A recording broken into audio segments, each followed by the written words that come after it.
ये एक प्रोजेक्ट बनाया गया था जो चूँकि यूरेनियम पानी में मिलता है, अन्य चीज़ों में स्टडी किया जाए, जिसमें सबसे इम्पोर्टेंट हम लोग किए ब्रेस्ट मिल्क में, जो कि बहुत कॉमन है। तो ब्रेस्ट मिल्क के लिए हम रैंडम ट्रायल लिए 6 जिलों में। वहाँ पर 40 माताएँ जो कि बच्चे को दूध पिला रही हैं, उनका यूरेनियम ब्रेस्ट मिल्क में यूरेनियम लेवल टेस्ट किया गया, तो सभी में मिला। जितने 40 थे सभी में मिले यूरेनियम, लेकिन यूरेनियम की मात्रा कम थी। संतोष की बात यही थी, यूरेनियम की मात्रा बहुत ही कम थी, जिससे कोई चिंता की बात है। लेकिन यही लेवल अगर धीरे धीरे बढ़ता है तब चिंता की बात हो जाएगी, क्योंकि बच्चे को अगर दूध पिलाती हैं और उन सभी माताओं के बच्चे का भी यूरेनियम उनके खून से किया गया यूरेनियम जाँच, तो करीब 70% बच्चे के ब्लड में यूरेनियम था। यह बहुत ही एक मैटर ऑफ कंसर्न है, चिंता का विषय है। और चिंतित होने की बात नहीं, चिंता का विषय है, चिंतित होने की बात नहीं है, क्योंकि यूरेनियम लेवल बहुत ही कम था। लेकिन आगे क्या होगा, इस पर एक बड़े बृहत स्केल पर काम करना पड़ेगा। एक रैंडम ट्रायल है 40 पे, और ज़्यादा से ज़्यादा पर इसको ट्रायल किया जाएगा। और इसमें अन्य सहयोगी संस्थाएँ भी हैं, all institute medical institute Delhi भी थी, जिपमेर थी, और कई संगठन थे जो हम लोगों ने मिलकर किया। लेकिन हम लोग की पर्सन थे, हम लोग का ये प्रोजेक्ट था। तो हम लोग चाहेंगे, जो हम मिलने जा रहे हैं इसी सप्ताह में माननीय मुख्यमंत्री श्री नीतीश कुमार जी से एवं स्वास्थ्य मंत्री श्री मंगल पांडे जी से, उनको अवगत कराना चाहते हैं इस तरह का फाइंडिंग मिला।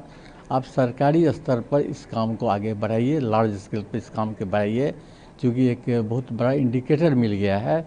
इसलिए अगर समय पर कुछ स्टेप्स अगर संभव है तो सरकार की तरफ से लिया जाए, हम लोग पूर्ण रूप से साथ देंगे। अगर सर यूरेनियम ज़्यादा बढ़ जाता है बच्चों में तो उससे क्या दिक्कतें आ सकती हैं? 2-3 तो बहुत ही, एक तो सबसे बड़ा है जो मेंटल मानसिक रोग हो जाता है, मानसिक रोग होता है, हड्डी का ग्रोथ नहीं होता है, तो हड्डी का ग्रोथ नहीं तो बॉडी का ग्रोथ नहीं होता है, किडनी की बीमारी होती है, एक तो ये हुआ। दूसरा जो सबसे बड़ा कैंसर भी हो सकता है, इसलिए कैंसर भी संभव है, नॉन कैंसर बीमारियां भी संभव है। तो सर आप जो है ब्रेस्ट फीडिंग मदर्स को या जो प्रेगनेंट होते हैं उनको सर क्या सलाह दीजिएगा कि इससे बचें, किस तरीके से बच सकते हैं? नहीं, सलाह तो देते हैं आप 100% अपने बच्चे को ब्रेस्ट मिल्क पिलाइए, क्योंकि ब्रेस्ट मिल्क अमृत है, जिससे कि बच्चे में रोग से प्रतिरोधक क्षमता बढ़ती है और उसका न्यूट्रिशन भी होता है। इसलिए उसके बिना तो सोचा भी नहीं जा सकता है।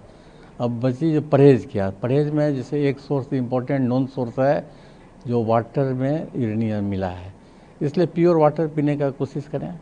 जो भी मिनरल वाटर है या आर से जैसे भी हो, तो वाटर जहाँ से जहाँ तक प्योर लें। खाना पीना में भी संयम बरतें, जो कोई ऐसा सड़ा गला खाना नहीं खाएं, एक फ्रेश फूड खाएं, वेजिटेबल्स खाएं, तो यही प्रिकॉशन है। अच्छा सर, किस चीज़ ने आप लोगों को मोटिवेट किया सर इस तरह की फाइंडिंग रिसर्च करने के नहीं, लिए? हम कुछ लोग तो शिकायतें आई होंगी सर, हम कुछ लोग ऐसा मामला आया देखिए, होगा? महावीर कैंसर संस्थान हम लोग सबसे पहला संस्थान है जो कि पानी में, जो कि आर्सेनिक आर्सेनिक का हम ही लोगों ने एक शुरुआत किया था। जो बिहार के खास कर गैंगेटिक प्लेन में आर्सेनिक मिल रहा है, जिसके चलते सरकार बहुत कदम उठा रही है, जिसको कि लार्ज स्केल पर किया गया। और अभी जो आर्सेनिक जहाँ जहाँ ज़्यादा है, तो आर्सेनिक ज़्यादा का एक बहुत बड़ा कॉम्प्लिकेशन हुआ। आर्सेनिक का एक बड़ा इम्पैक्ट पड़ता है जो गॉल ब्लैडर कैंसर का। तो हम लोग कैंसर हॉस्पिटल में देखते हैं जो गैंगेटिक प्लेन के जो भी मरीज आते हैं, और उनकी जब आर्सेनिक के टेस्ट की गई तो काफ़ी उसमें आर्सेनिक पाया गया पानी में। उस एरिया के पानी को टेस्ट करते तो हम लोग कई जिला का 8 जिला का शायद आर्सेनिक ट्रायल किया गया है, जो कि नेशनल लेवल पर इसको एक्सेप्ट किया गया है। तो इसी तरह से हम लोग को प्रेरणा मिलती है कि आप कुछ और टेस्ट करें, कुछ और टेस्ट करें जो कि कैंसर कॉज कर सकता है। उसी सिलसिले में यूरेनियम का था। यूरेनियम एक बहुत ही महत्वपूर्ण ये है, आइसोटोप ही कहा जा सकता है, रेडियो एक्टिव भी है। आप सभी जानते हैं बहुत ही खतरनाक चीज़ है, लेकिन डोज रहने पर, ज़्यादा रहने पे, तो इसलिए हम लोग को ये हुआ जिस चीज़ को किया जाए। पिछले 3 साल में से सिर्फ हम लोग लगे हुए थे, और इसको हम लोगों ने एक रिजल्ट के रूप में सामने लाए हैं इससे और आगे कन्फर्मेशन करना पड़ेगा और नंबर बढ़ाना पड़ेगा और पॉपुलेशन को ये करना पड़ेगा, जांच करनी पड़ेगी, तब जाकर के एक समाधान निकलेगा आगे। किस किस जिलों में टेस्ट हुआ था सर इसका? अभी हुआ था, भोजपुर में हुआ है, समस्तीपुर में हुआ है, बेगूसराय में हुआ है, खगड़िया में हुआ है और इधर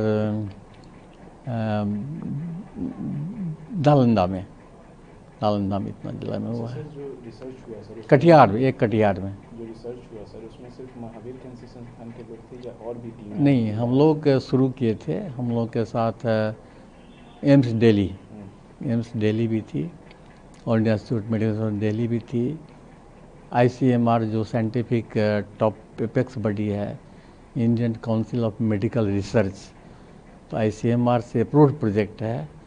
और इसके बाद जिपमेर एक टेस्टिंग एजेंसी है गवर्नमेंट ऑफ इंडिया की, वो बहुत ही हाजीपुर में बेस्ड है।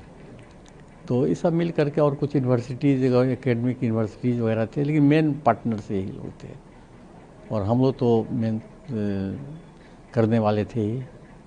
आप लोग चाहते हैं कि सरकार इन चीज़ों पर नज़र करे और एकदम चाहते हैं। और सरकार चूँकि हम लोगों का प्रभाव है सरकार में, सरकार हम लोग की बात सुनते हैं, हम लोगों का बहुत अच्छा रिलेशन है, मुख्यमंत्री जी हो या स्वास्थ्य मंत्री जी हो, तो हम लोग उसको उस ढंग से प्रेजेंट करने जा रहे हैं। ये सामने आया है, आगे आप लोग लार्ज स्केल पर जो भी विचार कीजिए और इंटेंसिव इसको और आगे जांच को और आगे बढ़ाने की ज़रूरत है, तब जाके साथ में और प्रिकॉशन क्या लाया जाए। सारा एक बड़ी चीज़ है ये 2-4 दिन की चीज़ें बड़ी चीज़ है। और संजोग की बात है, अभी ये पता चल गया है तो बहुत स्टेप्स लेने का अभी स्कोप है। क्या नाम है सर आपका? Doctor LB Singh, medical superintendent है, चिकित्सा अधीक्षक।